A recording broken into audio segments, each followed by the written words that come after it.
We also need to focus on education. I believe that every kid in Connecticut needs to be able to read by the time they're in third grade, and that's what we should provide in our state. There are 66% of the kids in our state that can't read by the time they're in fourth grade.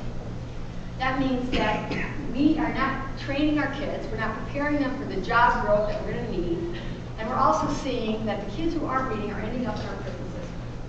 There are some states that actually build a number of prison beds based on the number of kids who can't read by the time they're in third grade.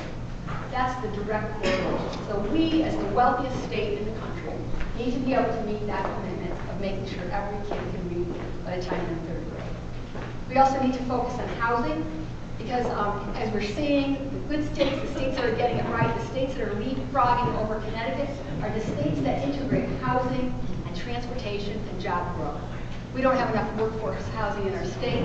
We don't have enough housing to keep our young people here, and as a result, they're leaving our state and going to other places. We also need a transportation plan. In 2001, when I worked at the Capitol, we created a transportation plan. We knew what had to get done, but we just didn't do it. All we had to do was take the gas tax money and fund the roads and the bridges and the rail systems that would make our state competitive.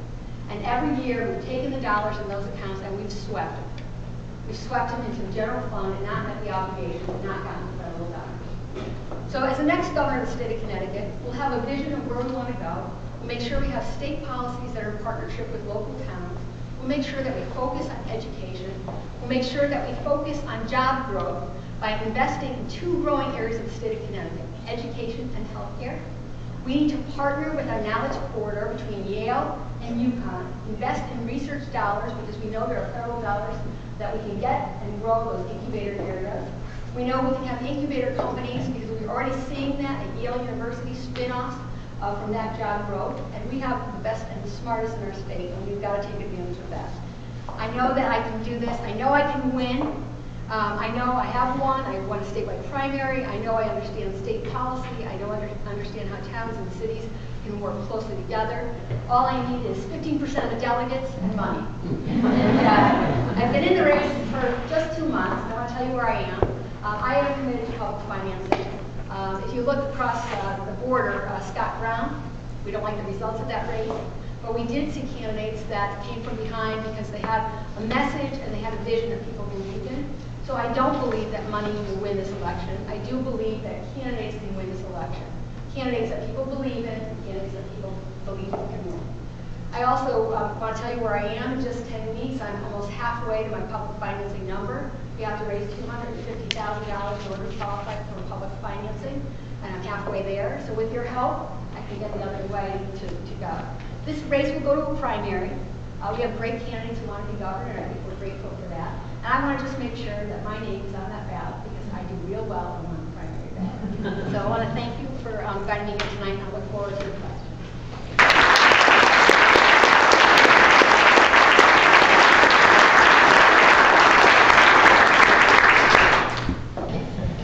Could you just discuss briefly some of your plans for keeping young people in Connecticut?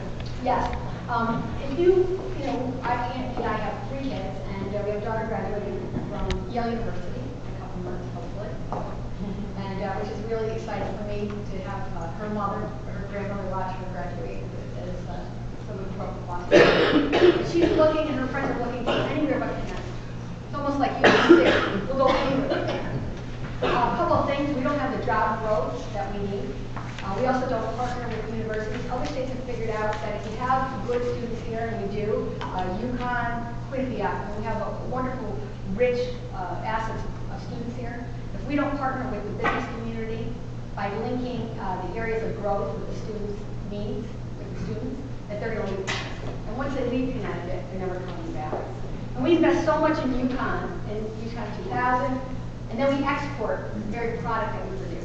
So a couple of things. Number one, linking, doing a better job of linking our business community with our educational community, making sure that we're growing jobs in the areas that is needed. For example, engineering, nursing, and yet those are the programs that the governor just cut in those areas. So we're actually just not listening to our business community. I believe housing is really important component.